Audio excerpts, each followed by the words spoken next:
Olá, bem-vindo a mais um vídeo do canal Como Escrever Quadrinhos. E hoje a gente vai falar sobre um aspecto básico na produção de quadrinhos. Quando você está pensando no teu roteiro, né, além de pensar no personagem, além de pensar na trama, você tem que pensar na ambientação. O que é ambientação? É o local onde vai se passar a tua história, é o cenário dela, né? E ela é um elemento essencial. Eu costumo dizer o seguinte: é uma das primeiras coisas que você deve criar é a ambientação, porque isso vai interferir diretamente em como é que você vai construir essa história, né? E isso vai interferir na trama, isso vai interferir inclusive nos personagens. Um exemplo bem clássico disso é o Batman e o Super-Homem, né? O Super-Homem ele vive em Metrópolis, o Batman em Gotham City. Se você for pensar, eles são reflexos diretos do ambiente em que eles vivem, né?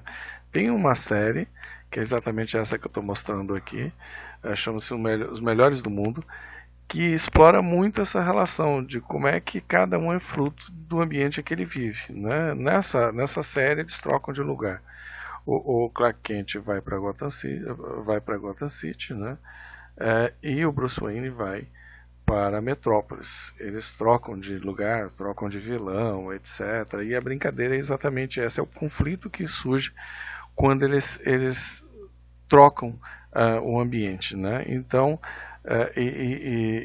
esse conflito fica muito claro logo na cena inicial em que os personagens estão chegando nas cidades, né? Então, por exemplo, quando o Bruce Wayne está chegando em Metrópolis, Metrópolis é linda, né? A estação de trem toda limpinha, toda iluminada, todo mundo muito educado, né? Sem lixo no chão, tudo muito limpo, todo mundo muito certinho, né? E aí você tem um microfone que diz: olha, seja muito bem-vindo a Metrópolis, que a sua estada aqui seja maravilhosa, etc, né? Então, assim, aí, enquanto isso, o Clark Kent está chegando em Gotham City. Gotham City é a estação de trem suja, pesada, escura, né? E aí o microfone só diz assim: ó, chegamos, saiam. Aí você percebe muito claramente que Super-Homem é Metrópolis, né? E o Batman é Gotham City. Então essa relação do ambiente vai influenciar muito nos personagens, né? E como é que eu crio a ambientação? Como é que eu penso isso, né? Você tem duas formas. Uma forma é você aproveitar algo que já existe. A outra é você criar essa ambientação, né?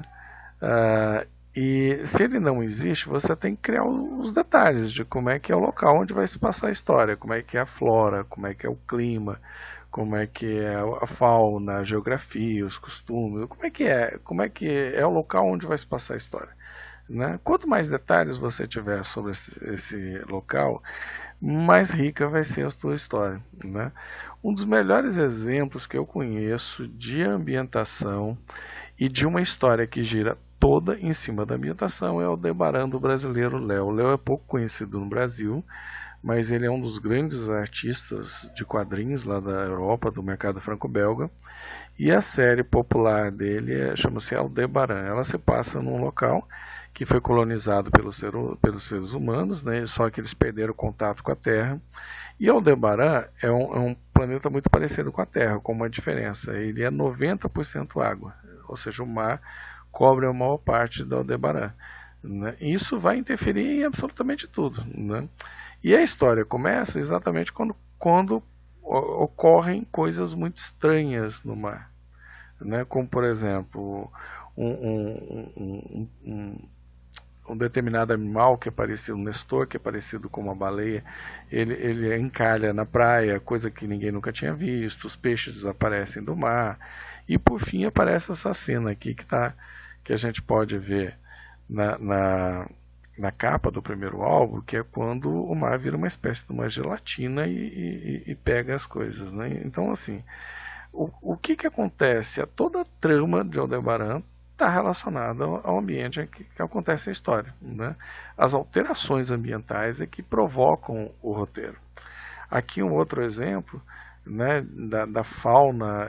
O Léo é muito inteligente, ele é muito rico a flora e a fauna que ele cria. Aqui um exemplo, que é um polvo da areia, em que ele vai mimetizar o animal que ele vê, para que o animal fique curioso para se aproximar, e aí ele agarra esse animal, né? É a forma dele de caçar. Aqui um outro personagem também da série da Aldebaran, né? Você tem esse personagem, esse animal aqui, que ele vive no pântano e ninguém enfrenta ele porque ele é muito grande.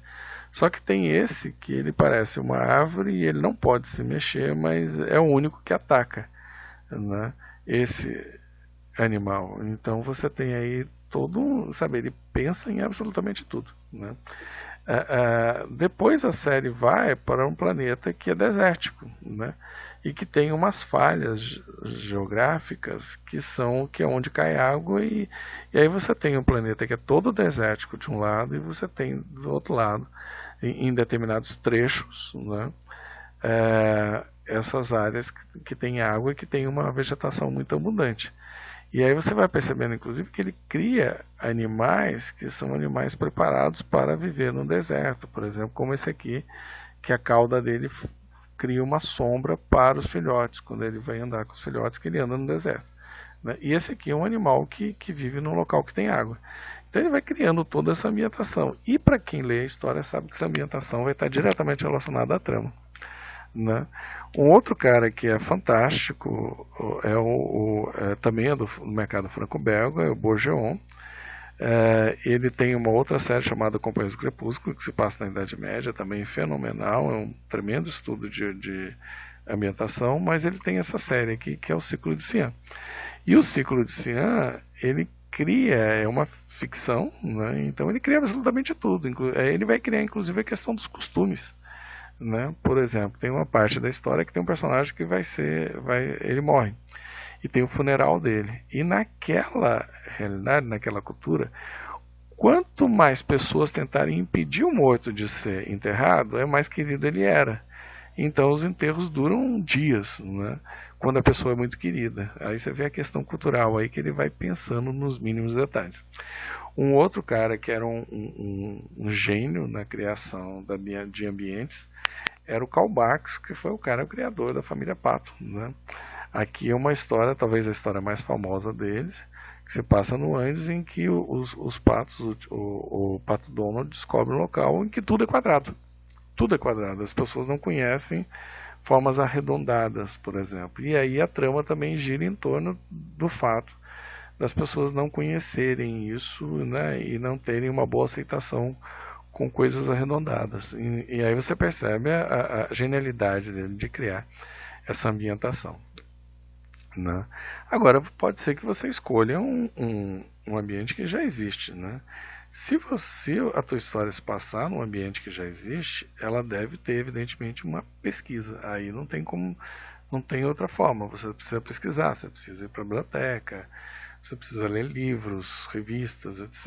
O Alan Moore conta que quando ele começou, ele foi convidado a escrever O Monstro do Pântano, ele leu absolutamente tudo que ele sabia, que ele pudesse encontrar sobre os pântanos lá da Louisiana. Ele descobriu, por exemplo, uma coisa, que os jacarés eles comem pedra, achando que são tartarugas, e por isso muitas vezes eles ficam irritados, né? Então ele vai fazendo, e quem lê O Monstro do Pântano sabe que o ambiente em que se passa a história é fundamental para essa HQ, né? Um outro exemplo clássico de uso da ambientação e da pesquisa para criar uma ambientação correta vai ser o Príncipe Valente do Hal Foster, né?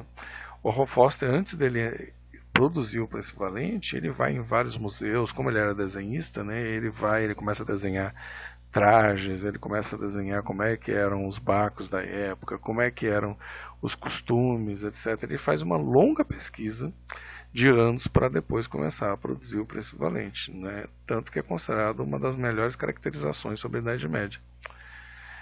O outro exemplo aí é o Tenente Blueberry, do quadrinho francês, com desenho do Moebius, mas o roteirista é o Charlier.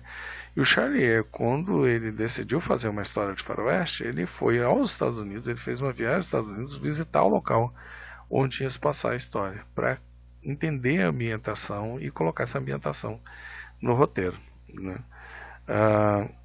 Um outro exemplo também famoso vai ser o Tintin. Quem já leu o Tintin sabe que ele vai passar por vários países, né? Ele é um viajante. E o EG, que era o criador do Tintin, ele usava como base uma revista que existe até hoje, que é a National Geographic, né?